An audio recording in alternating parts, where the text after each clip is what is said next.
My name's Burgess, and I'm here today because I want your help. I want you to help me to help you, because all of us know that we're unhappy with what's going on in this country today, and we are part of the fight back, and I want you to join me to help fight the system to get our country back.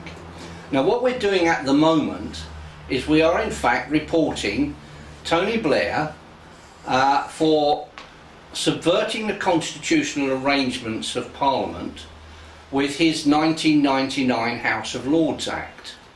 We're also, because Clegg and Cameron are in fact talking about doing away with the House of Lords and having an elected Senate, we're reporting them for subverting the constitutional arrangements of Parliament by going for this elected Senate.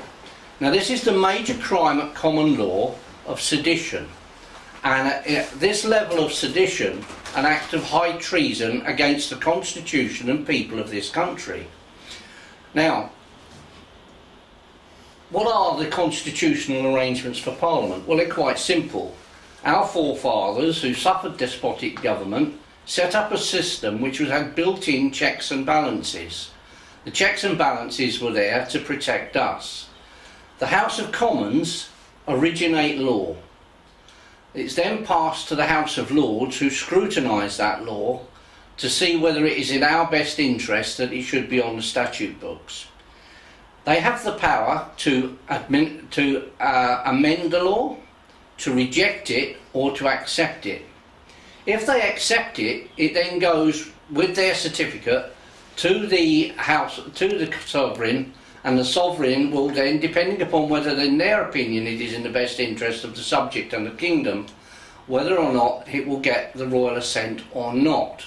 The last time the royal assent was refused was not, as government would tell us, with Queen Anne in 1707, but in fact in 1910 with King Edward VII, when he refused what became known as the Parliament Act of 1911 on the basis that it was unconstitutional and that it in fact removed a protection from his subjects.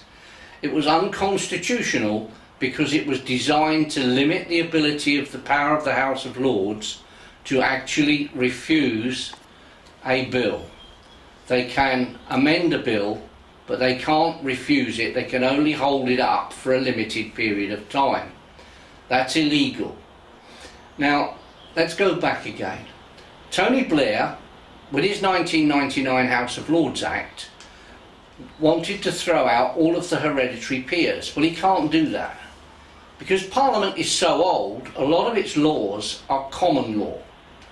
And each House of Parliament has a common law cognizance to decide how it runs its own business and who sits in each house. So the House of Lords can't get onto the House of Commons and say, well, we don't like Gordon Brown, so we want you to throw him out, because the House of Lords would quite rightly be told by the Commons to go and paint his face yellow and hide it in a corner somewhere. By the same token, Tony Blair has said to the House of Lords, we are going to throw out all of the hereditary peers. But it is not his job. He does not have the authority under the constitutional law of this country to do that. So we're reporting him for subverting the constitutional arrangements of Parliament by overriding the House of Lords cognizance to decide who sits in it, and that in fact is the major crime of sedition at common law and an act of high treason against the people and the constitution of this kingdom. Now, we're reporting Clegg and Cameron for the same offences, but over their plans to remove the House of Lords completely and have an elected Senate. Now, before we actually look at this and think, oh dear, what difference does it make because it's them their lords what's been robbing us blind all our lives, that's actually not true. Every time the House of Commons has come up with a bill which is going to be not to our advantage, it is the House of Lords which has either amended it or rejected it.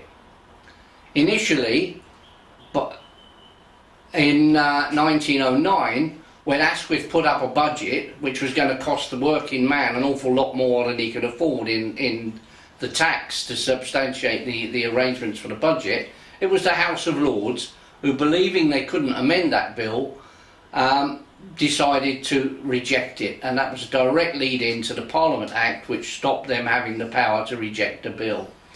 So basically what I want you to do is I want you to join with me, and what we're doing is we're reporting these people, Plea, Clegg and Cameron, to every Chief Constable in the country for the crimes of subverting the constitutional arrangements of Parliament, which in this case amount to an act of high treason against the people and constitution of this kingdom. So far we have a group of about 40 people doing this, and at the moment David Power's police have given this a crime book number and in fact have forwarded it to the Metropolitan Police as being a police force better placed to carry out the inquiry. Cambridgeshire Police have given it a crime related incident book number, and they have in fact forwarded it to the Metropolitan Police for them to investigate. Wiltshire Police have given it a crime related incident number, and they have actually passed it off to the Home Office and the Crown Prosecution Service to check on the probability of winning a case if it goes to court.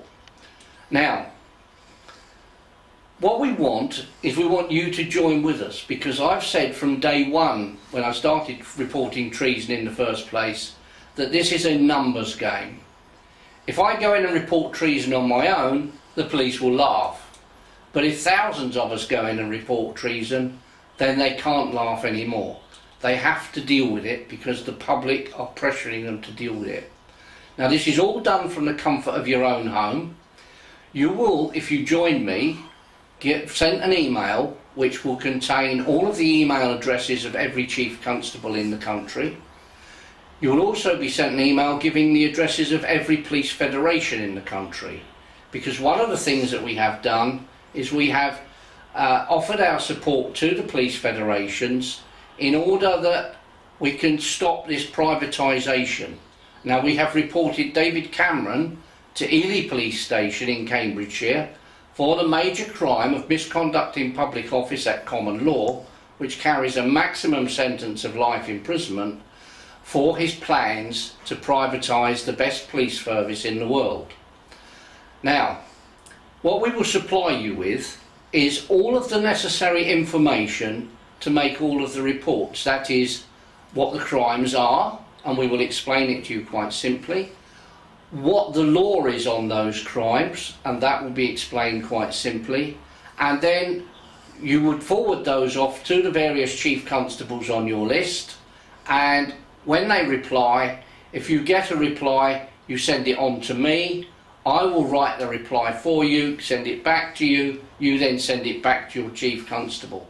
At the moment we're in negotiations with Humberside Police over the relevance of the law in this case and police powers to deal with it. I hope you will join with me. I want you to join with me. It's in your own interest and the interest of your children and your grandchildren to join with me, because we can't afford to lose this country to Europe. And basically I want you to email me at albertburgess@hotmail.com. That's all one word, all lowercase. I will then see to it that you are added to our list and that all of the necessary bits and pieces are sent to you. And as I say, you don't have to go out in the cold to do this. This is all done from the comfort of your own home. So please email me at albertburgess@hotmail.com, all lowercase, all one word, and then we can get this working together. Thank you very much.